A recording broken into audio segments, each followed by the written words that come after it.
నమస్తే, welcome to I dream. నేను మీ విజిత. ప్రస్తుతం మనతో పాటు ఉన్నారు gastro hepatologist doctor Kavya Dendukuri. ఇప్పుడు మేడంతో మాట్లాడి మనకున్న డౌట్స్ అన్నిటినీ క్లియర్ చేసుకుందాం. నమస్తే మేడం. నమస్కారం అండి, thank you so much. Madam, చాలా మందిలో లివర్ పాడైపోయింది అంటుంటారు. అట్లా అంటే సడన్గా ముందు మనకు ఎటువంటి సిమ్టమ్స్ లేకుండా సడన్గా ఇట్లా తెలుస్తుంది మనం చెకప్కి వెళ్ళినప్పుడు.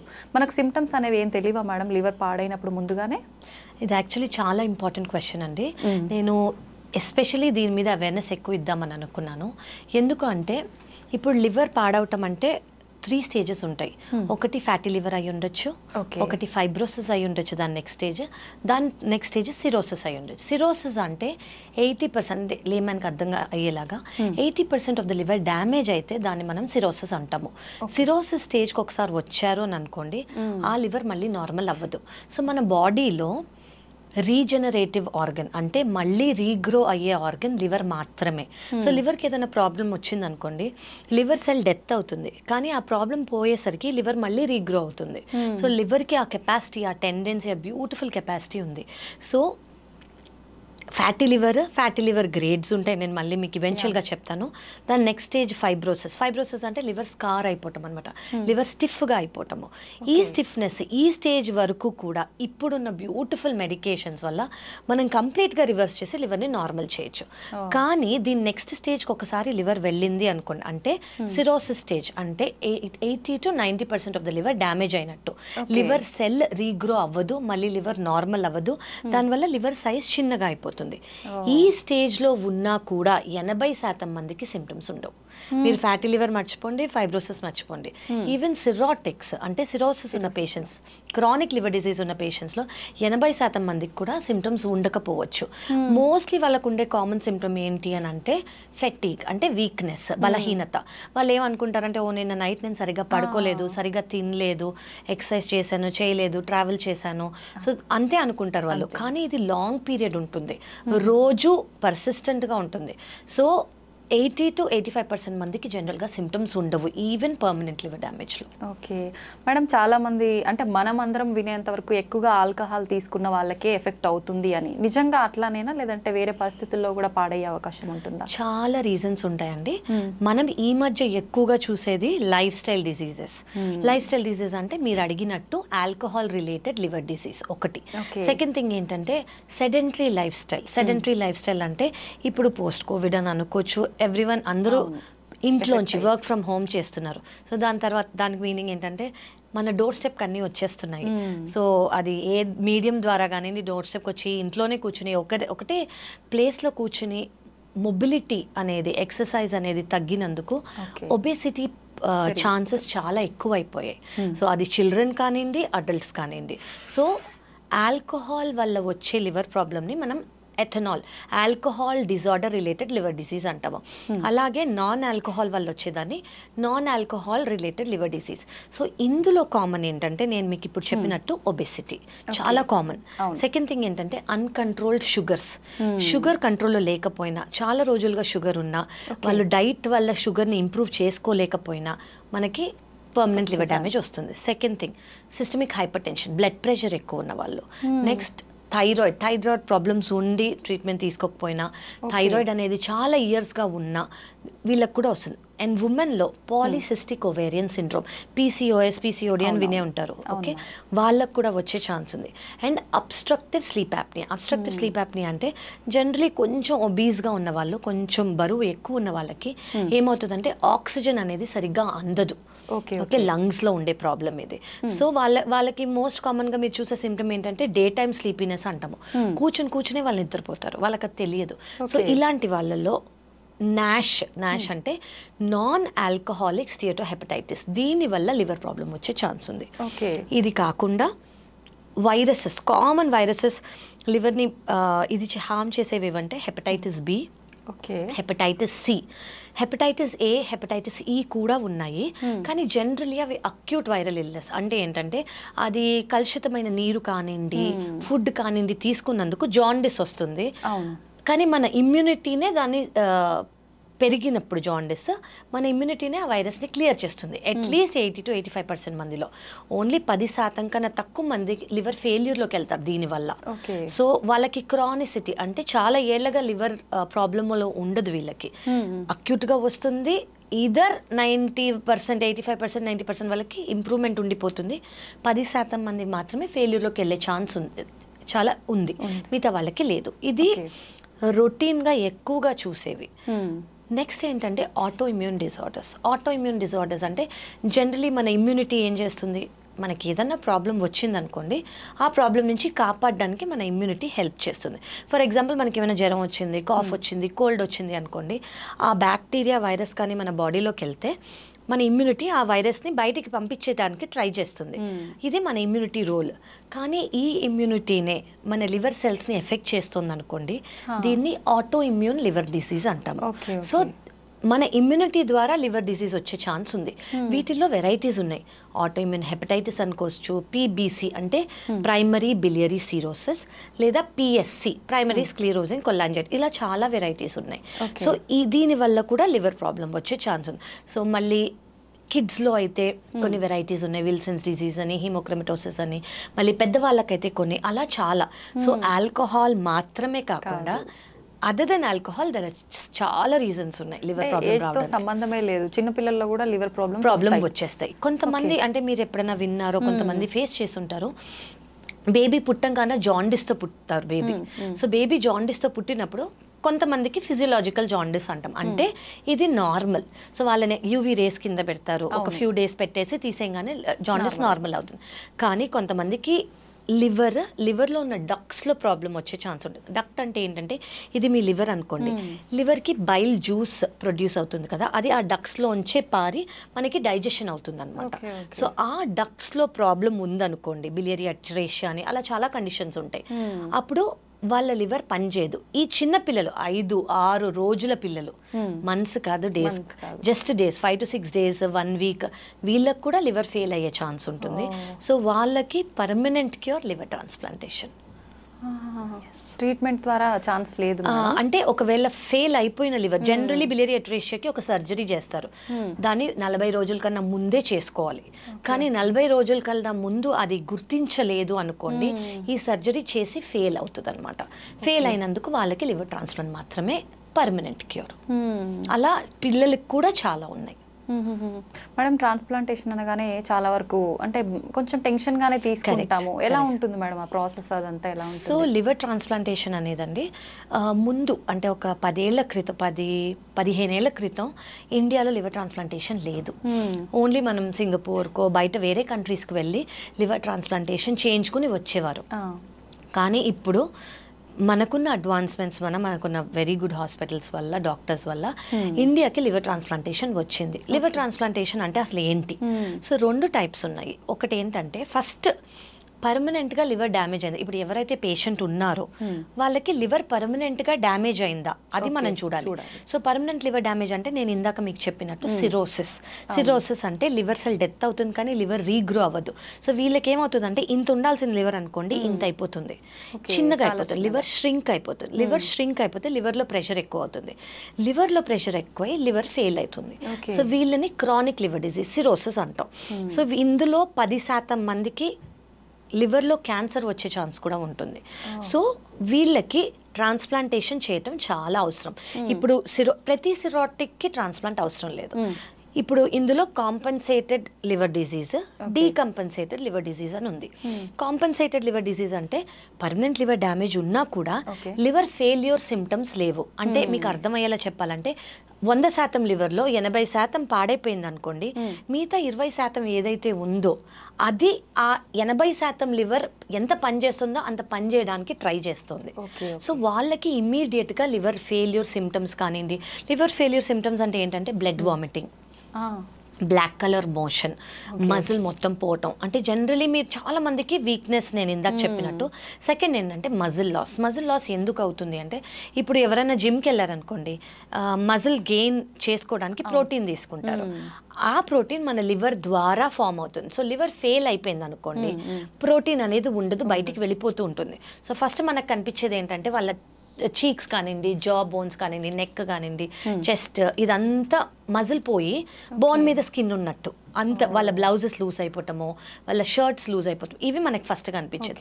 సెకండ్ థింగ్ ఏంటంటే బ్లడ్ వామిటింగ్ లేదా బ్లాక్ కలర్ మోషన్. నేను మీకు చెప్పినట్టు లివర్ ప్రెషర్ ఎక్కువైనందుకు ఇప్పుడు ఇంత లివర్కి ఇంత ప్రెషర్ వస్తుంది. సో మన బాడీ ఏం చేస్తుంది, ఈ ప్రెషర్ని డైవర్ట్ చేయడానికి ఇప్పుడు ఒక ట్యాప్ లాగా, ఇప్పుడు ఈ ట్యాప్ పెద్ద ప్రెషర్తో వస్తే ఇట్లా బయటకు వచ్చేస్తాయి కదా, అలాగే బాడీనే ఇన్ని కొల్లెటరల్స్ ఫామ్ చేస్తుంది అనమాట ఈ ప్రెషర్ లివర్ భరించలేక. సో ఫస్ట్ ఎగ్జాంపుల్ మన ఫుడ్ పైప్లో ఫామ్ అవుతాయి వీటిని బ్లడ్ వెజల్స్ అంటాం. జనరలీ మనం ఫుడ్ పైప్లో ఇంత కామన్గా ప్రామినెంట్గా బ్లడ్ వెజల్స్ని చూడము. ప్రెషర్ ఎక్కువైనందుకు కనిపిస్తే బ్లడ్ వామిటింగ్ ఎందుకు వస్తుందంటే ఈ ప్రెషర్ వల్ల ఆ బ్లడ్ వెసల్స్ రప్చర్ అవుతాయి, బ్రేక్ అవుతాయి. సో దానివల్ల బ్లడ్ వామిటింగ్ లేదా బ్లాక్ కలర్ మోషన్ వచ్చే ఛాన్స్ ఉంటుంది. ఇంకో ఫెయిల్యూర్ సిమ్టమ్ ఏంటంటే జనరలీ లివర్ ప్రాబ్లం ఉన్న వాళ్ళకి కిడ్నీ ఎఫెక్ట్ అయ్యే ఛాన్స్ ఉంది. కిడ్నీ ఎఫెక్ట్ అంటే కిడ్నీ ఫెయిల్యూర్ కాదు, ఏమవుతుందంటే కిడ్నీ మీద బర్డెన్ ఎక్కువయ్యి ఫ్లో అదంతా తక్కువయ్యి మన బాడీలో ఏదైతే ఫ్లూయిడ్ ఉందో యూరిన్ ద్వారా బయటికి రావాలి, అది కిడ్నీ ఫంక్షన్. కానీ సిరోసిస్లో ఏమవుతుంది అంటే అది యూరిన్ ద్వారా బయటికి రాదు, కాళ్ళల్లో, పొట్టలో, లంగ్స్లో చేరికిపోతుంది. దీన్ని అంటే కాళ్ళ వాపులు చూస్తారు మీరు, పొట్ట ఇంత వచ్చినట్టు చూస్తారు లంగ్స్లో, దీన్ని బాడీలో ఫ్లూయిడ్ అక్యుములేట్ అయిపోతుంది అన్నమాట.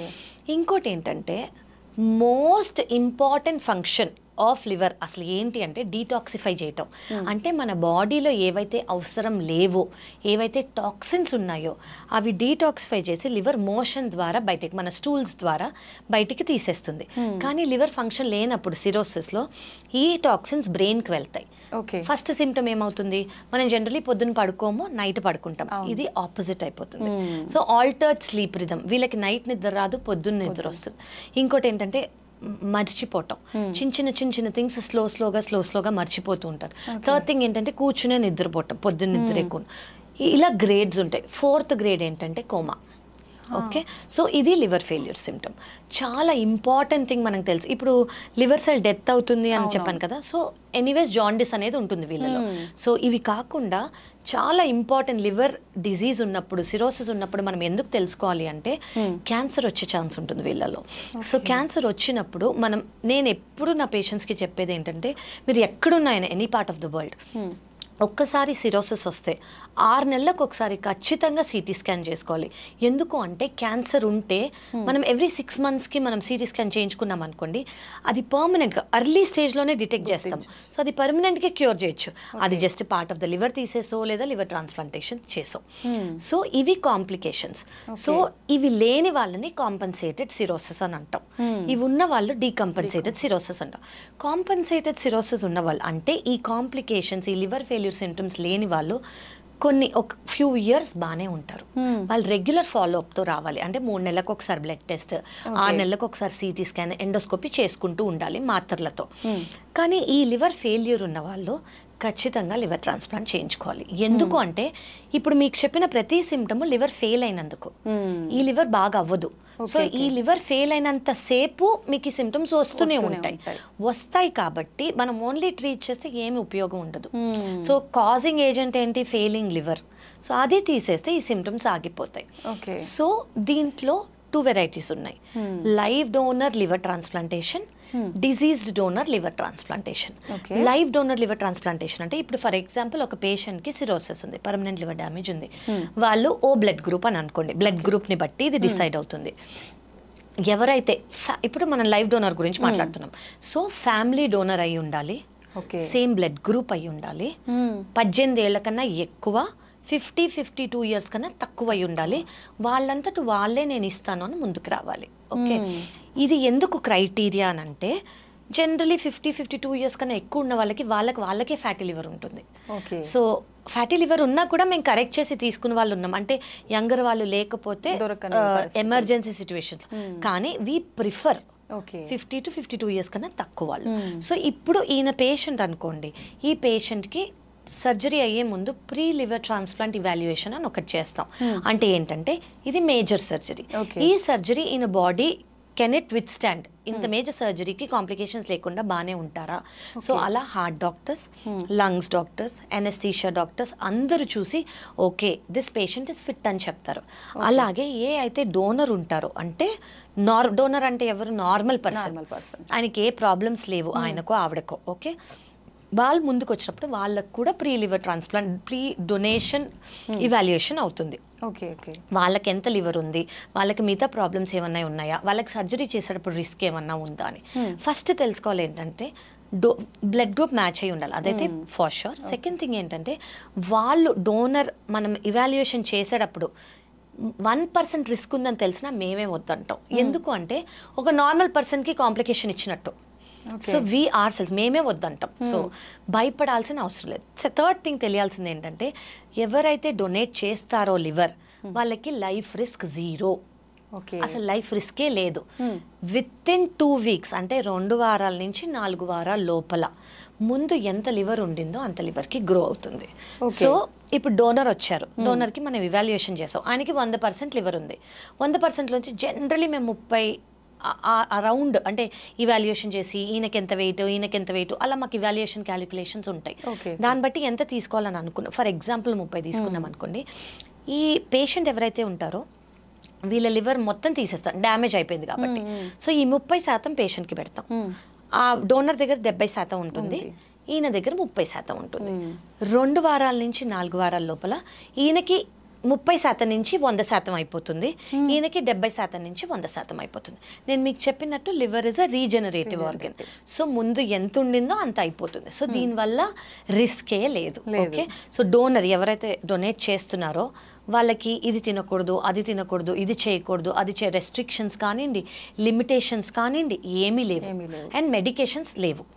జనరలీ 5th డే లేదా 6th డే వాళ్ళు డిశ్చార్జ్ అయిపోతారు. ఓకే, నాకు తెలుసు నా particular patient donors marathon runners, day to day life carry on, అంత ప్రీ వెడ్డింగ్ కూడా ఇచ్చిన వాళ్ళు ఉన్నారు. So with in 2 months marriage చేసుకున్న వాళ్ళు ఉన్నారు. సో డోనర్కి అంటే నేను ఇది ఎందుకు చెప్తున్నాను అంటే ఏ విధమైన కాంప్లికేషన్ అనేది డోనర్కి ఉండదు. పేషెంట్ ఎవరైతే ఉన్నారో ఫస్ట్ 1 month చాలా మెడికేషన్స్ తీసుకోవాల్సి వస్తుంది. ఎందుకు అంటే ఇప్పుడు మన ఇమ్యూనిటీ ఏంటంటే ఏదైనా కొత్త ఆర్గన్, బ్యాక్టీరియా వచ్చి మలేరియా అనే చిన్నది వచ్చింది అనుకోండి బయటికి పంపించేస్తుంది కదా, అలా కొత్త ఆర్గన్ వచ్చింది. లివర్ అనేది ఆ బాడీకి సంబంధించింది ఒక ఆర్గన్ మనం పెడుతున్నాం.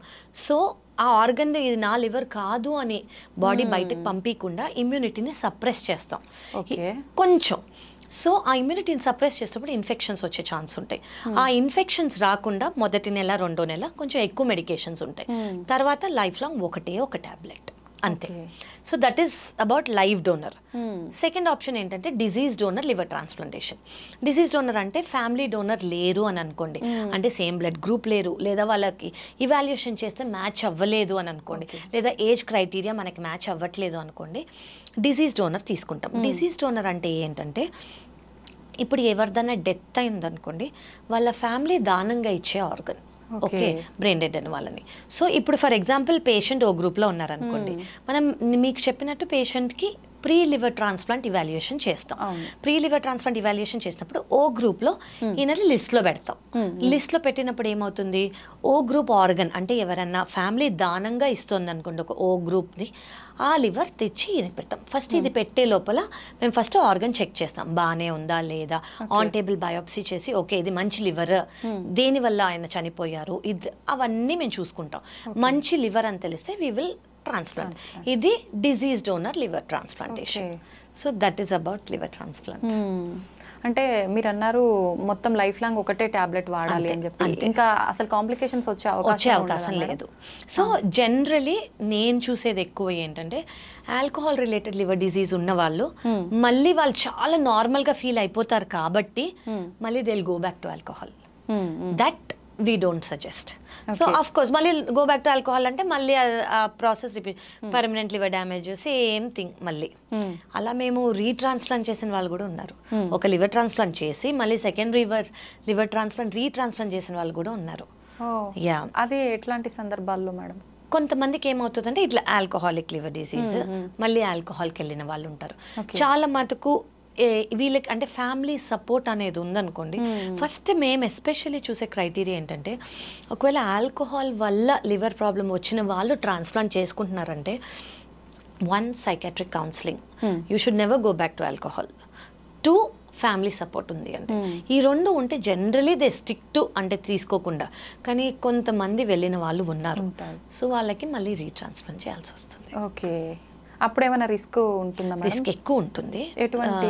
అంటే ఒక ఆపరేషన్ చేసింది మళ్ళీ ఆపరేషన్ కాబట్టి, బట్ అఫ్ కోర్స్ మనం ఇవాల్యుయేషన్ చేస్తాం, వాళ్ళకి ఎంత రిస్క్ ఉందో చూస్తాం, అదంతా సేమ్ ప్రాసెస్సే. కానీ మనకి రిస్క్ ఉందని చెప్తే ఎక్స్ప్లెయిన్ చేసి చేయాలి. ఒక సర్జరీ ఏరియాలో మళ్ళీ చేయటం కదా, అందుకు. సో మేజర్ సర్జరీ ఇది. బట్ మేము చేసిన వాళ్ళందరూ by the grace of God they're fine.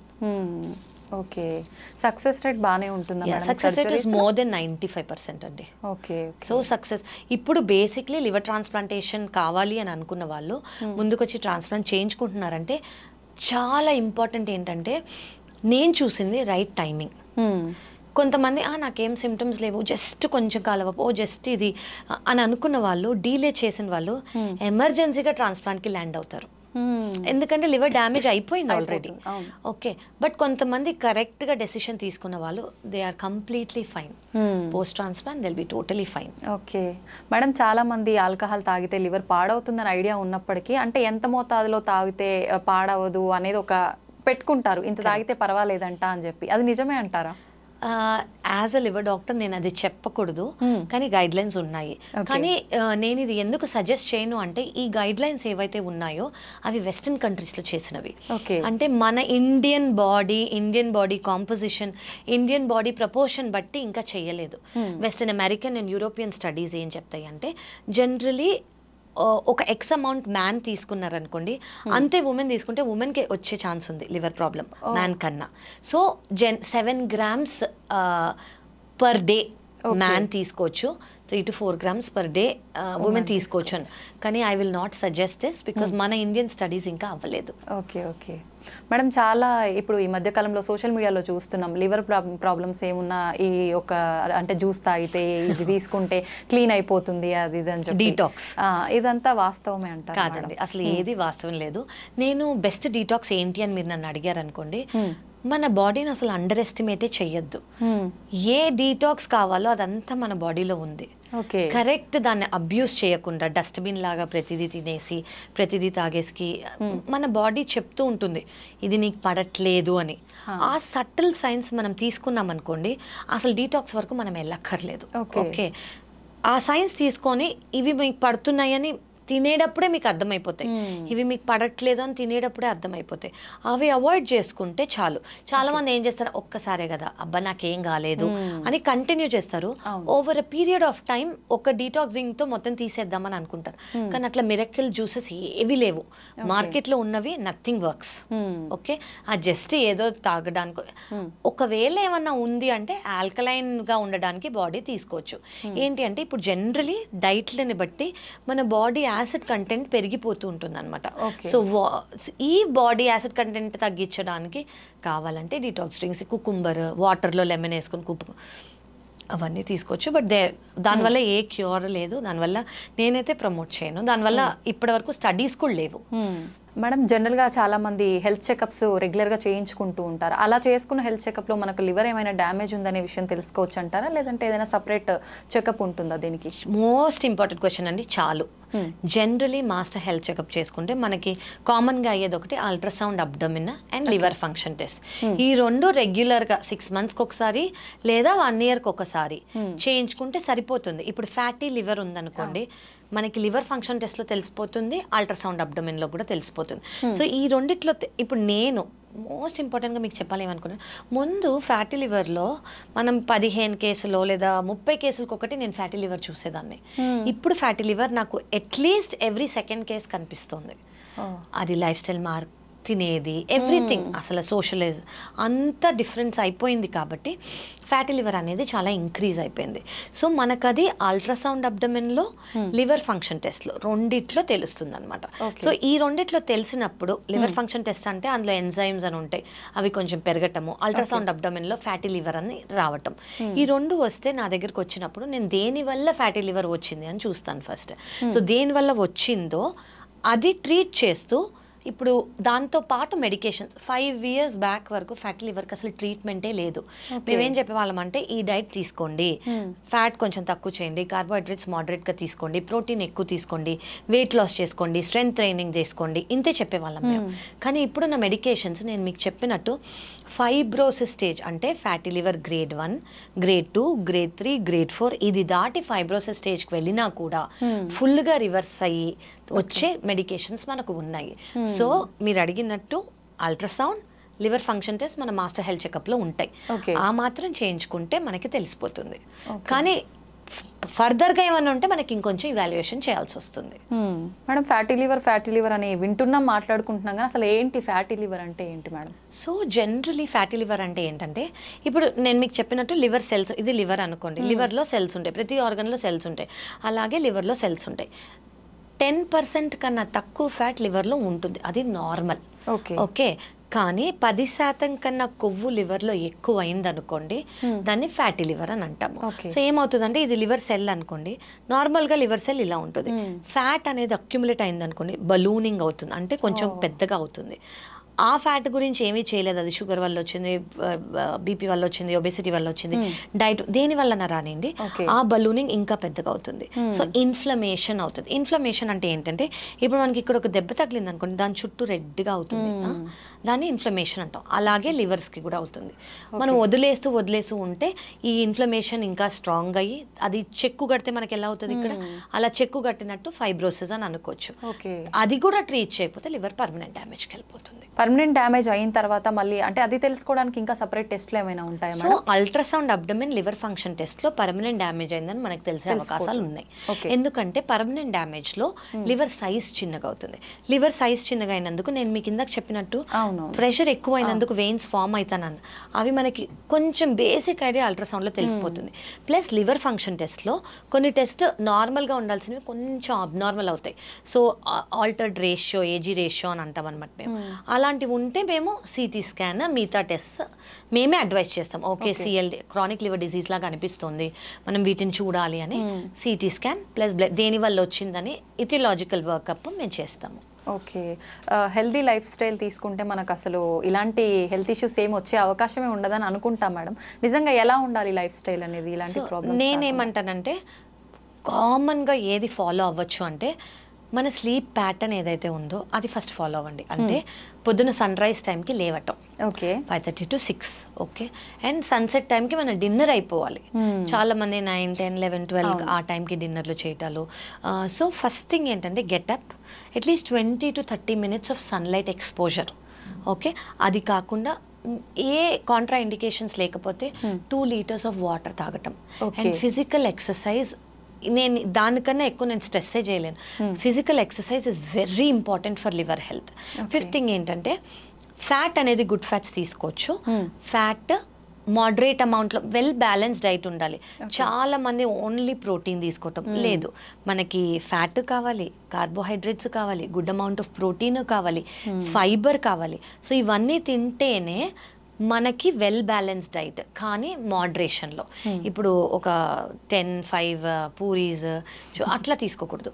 ఇప్పుడు ఇష్టం అంటే ఒకటి తీసుకోండి, but in moderation well balance diet is very important. Water intake, basically మన సన్ రైజ్ సన్సెట్ ఎందుకు అది ఫాలో అవ్వాలంటే దానివల్ల మనకి రిలీజ్ అయ్యే హార్మోన్స్, ఎంజైమ్స్ డైజెషన్ని, ఆర్గన్ హెల్త్ని చాలా బాగా మెయింటైన్ చేస్తుంది. సో అది ఫాలో అవటం very important. And of course processed food ఏవైతే మనకి ప్యాకెట్స్లో, బాక్సెస్లో దొరుకుతాయో అవి అవాయిడ్ చేయటము. I will not say alcohol తాగకూడదు అని అన్నాను, కానీ బింజ్ డ్రింకింగ్ చేయకూడదు. రెగ్యులర్గా ఆల్కహాల్ తాగే వాళ్ళకి, బింజ్ డ్రింకింగ్ వాళ్ళకి same amount of liver problem ఉంటుంది. అంటే బింజ్ డ్రింకింగ్ అంటే ఏడాది తాగరు, తాగిన ఒక రోజే ఫుల్గా ఒక 2-3 బాటిల్స్ తాగేస్తారు. సో వాళ్ళకి అండ్ రెగ్యులర్గా తాగే వాళ్ళకి same amount of liver damage ఉంటుంది. సో మోడరేషన్గా అప్పుడప్పుడు తీసుకొని, do not overdo, and that is very important. Smoking, alcohol, sleep is a very good medicine. I think మన బాడీనే will keep telling you sleep అని. అండ్ ఆకలి ఉన్నప్పుడు తినటము, ఇవన్నీ చాలా ఇంపార్టెంట్. అంటే ఆకలి లేకపోతే స్కిప్ చేసినా పర్వాలేదు? చాలా పర్వాలేదండి, ఖచ్చితంగా స్కిప్ చేసినా పర్వాలేదు. ఓకే. సో కొంతమందికి ఆకలి లేకపోవడం ఒక ప్రాబ్లం ఉంటుంది, వాళ్ళకి కాకుండా. సో వేరే వాళ్ళు స్కిప్ చేసినా కూడా ఓకే. నేను సజెస్ట్ చేసేది ఏంటంటే ఈ మధ్య ఇంటర్మిటెంట్ ఫాస్టింగ్ చాలా కామన్గా సజెస్ట్ కూడా చేస్తున్నాం మేము, కానీ ఎవరు పడితే వాళ్ళు స్టార్ట్ చేయకూడదు, అండర్ గైడెన్స్ స్టార్ట్ చేస్తే బెటర్. ఇంటర్మిటెంట్ ఫాస్టింగ్ అంటే ఏంటంటే ఇది ఒక umbrella term, periods of eating, periods of ఫాస్టింగ్కి మనం అంటాము.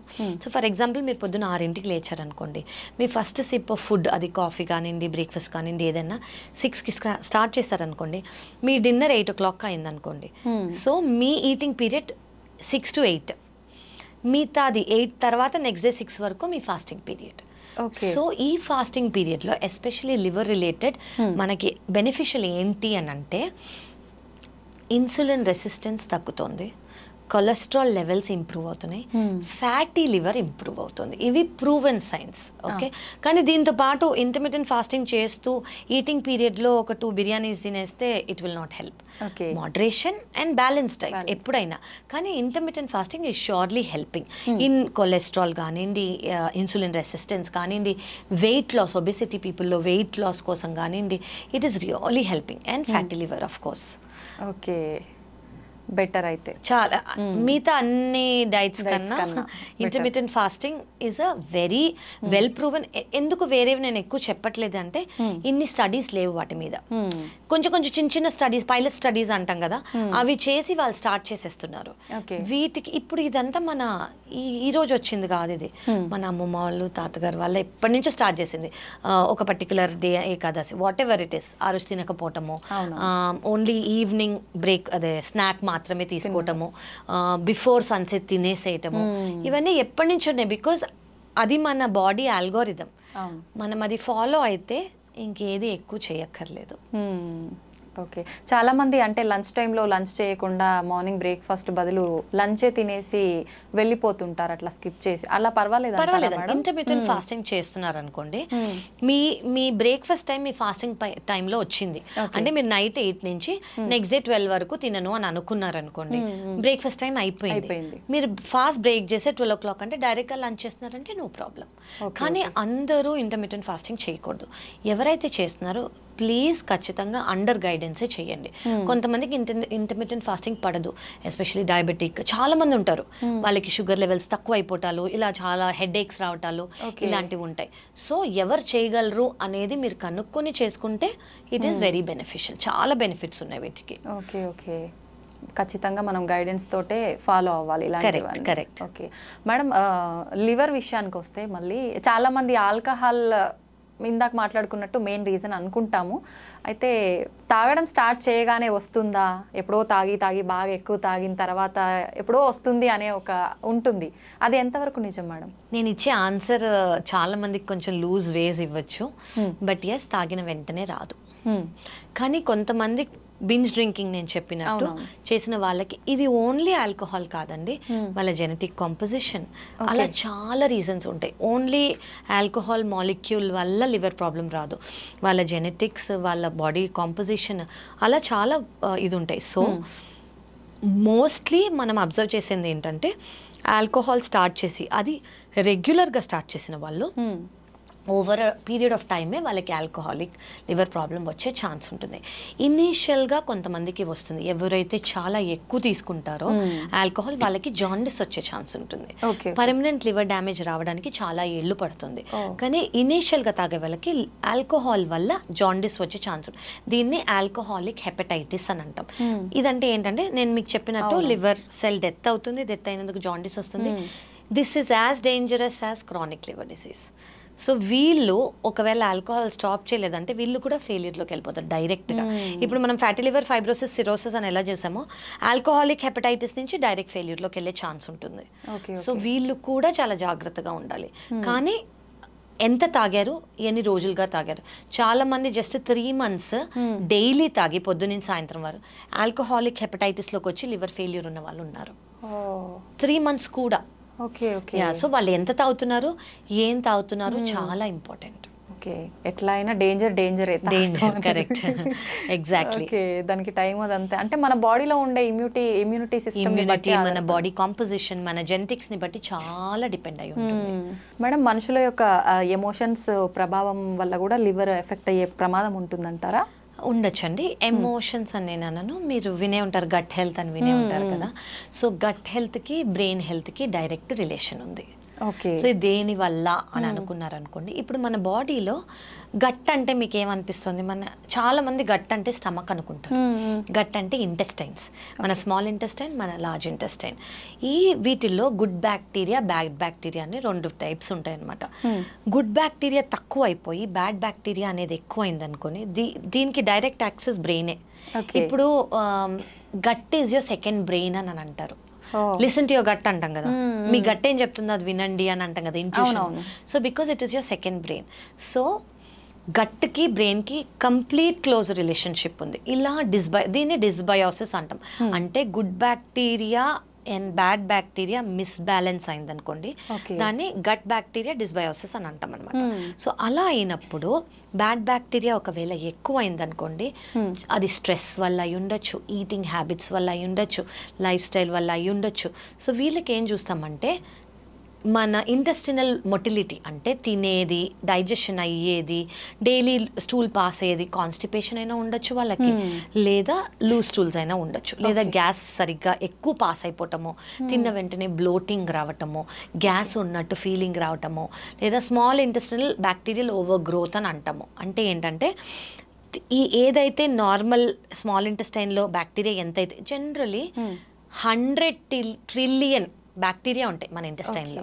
సో దానికన్నా ఎక్కువ అయిపోయాయి అనుకోండి బ్యాడ్ బ్యాక్టీరియా, దానివల్ల ఈ సిమ్టమ్స్ వచ్చే ఛాన్స్ ఉంటుందన్నమాట. సో ఒకటి ఈ good bacteria, bad bacteria dysbiosis, ఇంకోటి ఏంటంటే మన తినేది వాటి వల్ల. సో దీనివల్ల డైరెక్ట్ వీళ్ళకి ఏముంటుందంటే ఎమోషనల్గా ఫీల్ అవుతారు వాళ్ళు, ఇరిటబుల్గా ఫీల్ అయ్యే ఛాన్స్ ఉంటుంది, లేదా కొంచెం లో మూడ్స్ ఉండే ఛాన్స్ ఉంటుంది. బికాస్ గట్ హెల్త్కి బ్రెయిన్ హెల్త్కి చాలా కనెక్షన్ ఉంది. ఓకే మేడం, లివర్ పాడైన వాళ్ళు ఫుడ్ రెస్ట్రిక్షన్స్ ఏమైనా ఉంటాయా వాళ్ళకి? లివర్ పాడైందంటే సిరోసిస్లో ఉన్నారనుకోండి, నేను మీకు ఇందాక చెప్పిన కాంప్లికేషన్స్ని బట్టి నేను కాళ్ళల్లో, అబ్డమెన్లో, లంగ్స్లో నీరు చేరుకుపోతుంది. అంటే ఆ కిడ్నీ ఆ నీరుని బయటకు పంపించలేకపోతుంది. అప్పుడు మనం ఎక్కువ వాటర్ లేదా ఎక్కువ సాల్ట్ తీసుకున్నాం అనుకోండి, ఇంకా వాటర్ రిటెన్షన్ అవుతుంది, అంటే బాడీలో ఇంకా స్వెల్లింగ్ వచ్చే ఛాన్స్ ఉంటుంది. సో వాళ్ళ క్యాలిక్యులేషన్స్, వాళ్ళకి సోడియం లెవెల్స్ అవన్నీ చూస్తాం అనమాట. వాళ్ళకి మేము జనరల్గా రెస్ట్రిక్ట్ చేసేది ఏంటంటే, ఇనీషియల్ స్టేజ్లో 1.5 litres of fluid per day, అది వాటర్ కానివ్వండి, జ్యూస్ కానివ్వండి, కాఫీ టీ కానివ్వండి, ప్రోటీన్ పౌడర్తో మిక్స్ చేసే వాటర్ కానివ్వండి, 1.5 లీటర్స్ కన్నా ఎక్కువ తీసుకోకూడదు. And salt 2 to 3 grams per day, అంతే. అది పికిల్ ఫుడ్స్, అప్పడాలు, వీటివి ఏవైతే ఉంటాయో అందులో సాల్ట్ ఎక్కువ ఉంటుంది, అవన్నీ వాళ్ళు అవాయిడ్ చేయాలి. సెకండ్ థింగ్ ఏంటంటే, ప్రోటీన్ లాస్ ఉంటుంది కాబట్టి, మజిల్ లాస్ ఉంటుంది కాబట్టి వాళ్ళు ఎక్కువ ప్రోటీన్ తీసుకోవాలి. మోస్ట్ ఇంపార్టెంట్, చాలా మంది భయపడేది ఏంటంటే, లివర్ ప్రాబ్లం ఉన్నా, కామెర్లు ఉన్నా చికెన్, ఫిష్ తినకూడదు అని. అది తప్పు. ఓకే, లివర్కి బర్డెన్ లేకుండా నాన్ వెజిటేరియన్ మీరు తీసుకుంటున్నారు అని అనుకోండి, చికెన్ కానివ్వండి, ఫిష్ కానివ్వండి, ఎగ్ వైట్ కానివ్వండి, లివర్కి చాలా మంచిది. అఫ్ కోర్స్ డీప్ ఫ్రైలు ఇవ్వకూడదు, కానీ గ్రేవీ లాగా లేదా boiled is much better. Vegetarian అనుకోండి, రాజ్మా, చెన్నా, పన్నీర్, సోయా, స్ప్రౌట్స్, మనం రెగ్యులర్గా తినే దాల్స్, వీటన్నిటిలో ప్రోటీన్ బాగుంటుంది. సో ప్రోటీన్ సప్లిమెంటేషన్ అనేది లివర్ ఫెయిల్యూర్లో చాలా ఇంపార్టెంట్. ఈ మజిల్ వేస్టింగ్, ఈ వీక్నెస్ ఉండకుండా ఉండడానికి I would say deep fried foods ఖచ్చితంగా, ఫ్యాటీ మీల్స్ అవాయిడ్ చేయాలి. స్పైసీ ఫుడ్ అట్లా కూడా స్పైసీస్ ఓకే అండి, అంటే ఇప్పుడు చాలా మంది ఉప్పు తక్కువ తీసుకుంటారు కాబట్టి వాళ్ళు పెప్పర్తోనో లెమన్తోనో దాన్ని గార్నిష్ చేసుకోవచ్చు డైట్ని. మన criteria salt, water. Okay okay okay, అంటే వేరే మీరు ఇందాక చెప్పినట్టు ఏ సిమ్టమ్స్ లేకపోయినా ఓన్లీ కాళ్ళ వాపులు ఇలా ఉంది అంటే అది కాళ్ళ వాపులో ఉంది. కాళ్ళ వాపులు చాలా రీజన్స్ వల్ల వస్తాయి. ఒకటి లివర్, వేరే రీజన్స్ ఏమన్నా ఉంటాయా కాళ్ళ వాపులు, బాడీ వాపు రావడానికి అంటే కిడ్నీ ప్రాబ్లం కానివ్వండి, హార్ట్ ప్రాబ్లం కానివ్వండి, థైరాయిడ్, అలా చాలా ఉంటాయి. సో లివర్ ప్రాబ్లం వల్ల వచ్చేది చెప్తున్నాను నేను. సో మిగతా కూడా ఉంటుంది. సో లివర్ ప్రాబ్లం వల్ల రెస్ట్రిక్ట్ చేయాల్సింది ఏంటంటే సాల్ట్ అండ్ వాటర్. మేడం చాలా మందికి కాఫీ టీ తాగంది అసలు తెల్లారదు. దానివల్ల మంచి జరుగుతుందని చెప్తుంటారు, లేదు అసలు తాగొద్దు, అలవాటు చేసుకోవద్దని కొంతమంది చెప్తుంటారు. లివర్ ప్రాబ్లం ఉన్న వాళ్ళు ప్రత్యేకించి కాఫీ టీ తాగొచ్చు అంటారా మేడం? ఇది చాలా ఇంపార్టెంట్ క్వశ్చన్ అండి. ఎస్పెషలీ ఫ్యాటీ లివర్ ఉన్న వాళ్ళు రీసెంట్ స్టడీస్ ఏం ప్రూవ్ చేశాయి అంటే వాళ్ళకి మైగ్రేన్ ఉండకూడదు, పాల్పిటేషన్స్ ఉండకూడదు, కొంతమంది కాఫీ తాగకూడదు హార్ట్ ప్రాబ్లం ఉన్న వాళ్ళు కాకుండా జస్ట్ ఫ్యాటీ లివర్ ఉన్న వాళ్ళు 2 cups of black coffee per day, అంటే అందులో షుగర్ ఉండకూడదు, మిల్క్ ఉండకూడదు, just black coffee per day is actually fatty లివర్కి బెనిఫిషియల్. ఫ్యాటీ లివర్ని తగ్గిస్తుంది అని రీసెంట్ స్టడీస్ చెప్పాయి మనకి. సో ఫ్యాటీ లివర్ మీరు అడిగినట్టు కాఫీ ఈజ్ యాక్చువల్లీ గుడ్. ఎవరైతే అంటే చాలామందికి అఫ్కోర్స్ మిల్క్ షుగర్తో అలవాటు, కానీ మీరు అది చేంజ్ చేసుకోగలిగితే కాఫీ మానక్కర్లేదు. ఓకే, టీతో అంత స్టడీస్ లేవు. సో టీ బెనిఫిషియలా కాదా మనకి ఇంకా తెలియదు. బట్ ఖచ్చితంగా 2 cups of coffee per day, black coffee per day, ఎవరికైతే కాంట్రా ఇండికేషన్ లేదో వాళ్ళు తీసుకుంటే లివర్కి మంచిది, ఫ్యాటీ లివర్కి మంచిది. ఓకే మేడం, చాలా మంది బ్లాక్ కాఫీ తాగే వాళ్ళు దాంట్లో అంటే లెమన్, పుదీనా ఇలాంటివి కలుపుకుంటా అలా తీసుకోవచ్చు అంటారా? దానివల్ల హామ్ ఏం లేదు. ఓన్లీ క్యాలరీస్ యాడ్ చేయకూడదు, అంటే షుగర్ కానివ్వండి, మిల్క్ ప్రోటీన్ కానివ్వండి, మిల్క్ కానివ్వండి, అవి యాడ్ చేయకూడదు. ప్లెయిన్ బ్లాక్ కాఫీ వాళ్ళు ఏమైనా ఫ్లేవర్స్ యాడ్ చేసుకోవాలంటే చేసుకోవచ్చు. గ్రీన్ టీ విషయానికి వస్తే మేడం తీసుకోవచ్చు అంటారా? చాలా మంది అడుగుతారండి గ్రీన్ టీ ఏమైనా ఇంపార్టెంట్ అని. నాకైతే తెలిసి it doesn't do any much thing. అంటే దానివల్ల వెయిట్ లాస్ కానివ్వండి, దానివల్ల లివర్కి బెనిఫిట్ కానీ నేనైతే ఇప్పటి వరకు చదవలేదు. మేము ఎవరికి ప్రొపగాండా కూడా చెయ్యము. ఓకే, కానీ వింటుంటాం చాలా మంది మీరు అన్నట్టుగా వెయిట్ లాస్కి చాలా బాగా ఉపయోగపడుతుందని చెప్తుంటారు. కరెక్ట్. ఓకే, మొత్తానికైతే కాఫీ, బ్లాక్ కాఫీ తాగొచ్చు 2 cups లివర్ ప్రాబ్లం ఉన్న వాళ్ళు. ఖచ్చితంగా. థ్యాంక్ యూ మేడం, చాలా డీటెయిల్గా ఎక్స్ప్లెయిన్ చేశారు నిజంగా. అంటే స్టార్టింగ్ నుంచి ఎండింగ్ వరకు ఈ వీడియో చూస్తే కనుక లివర్కి సంబంధించిన డౌట్స్ అన్నీ క్లియర్ అయిపోతాయి. Thank you madam, thank you so much. Thank you.